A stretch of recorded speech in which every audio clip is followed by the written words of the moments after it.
वसई विरार शहरात आगीच्या घटना सातत्याने वाढत असल्याचे चित्र चिंताजनक आहे।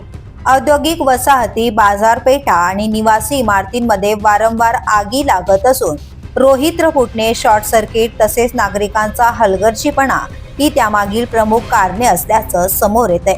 अशीच एक गंभीर घटना शनिवारी संध्याकाळी नालासोपारा पूर्वेतील आदर्श नगर परिसरात घडली।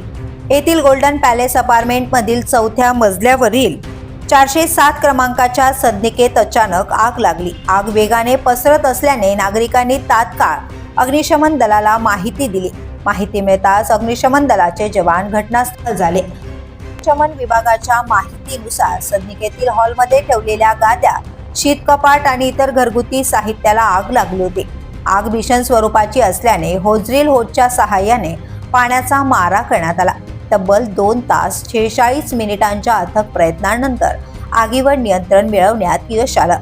आग विझवल्यानंतर सदनिका सुरक्षित घोषित करून ती घरमालकाच्या ताब्यात देण्यात आली। सुदैवाने आगीत कोणतीही जीवितहानी झालेली नाही।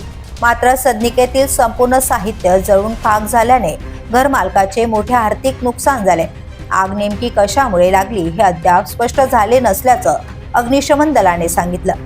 दर 15 दिवसांनी शहरात कुठे ना कुठे आगीच्या घटना घडत आहेत।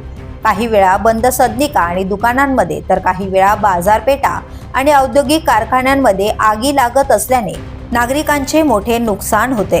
काही घटनांमध्ये जीवितहानी होत असल्याने शहरात भीतीचे वातावरण निर्माण झाले आहे। The police news bureau, Nalasopara.